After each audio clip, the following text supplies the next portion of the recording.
So magandang hapon po mga ka-farmers. Ngayon po ay January 6, 2024 at nandito po tayo sa palayan ni Sir. Anong pangalan niyo po, Sir? Rodolfo Castillo Jr. po. Rodolfo Castillo Jr. So siya po ay nag-avail ng isang galon sa atin para itry po dito sa kanyang sakahan na palay.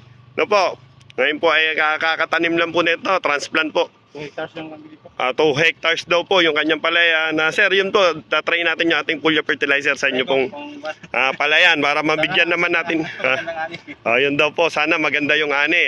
Tayo na may nakakasigurado, nagaganda yung ani niya pag nagamitan ng Pulya fertilizer natin. So maraming salamat po, itatry nyo yung aming Pulya fertilizer na Growers Bet 1000 plus Pulya fertilizer na po, sa pamunuan ng Goldland Spring Water Corporation at sa pamumuno ni Arsenio Angko, ang ating CEO. Maraming pong salamat sir. Ako po si Erickson Sanchez, Marketing Director na po ng Growers Bet 1000 plus Pulya fertilizer. Kasama po ang ating pong assistant na si Charlie Eldeponso. Na po, maraming salamat po. To God be the glory po.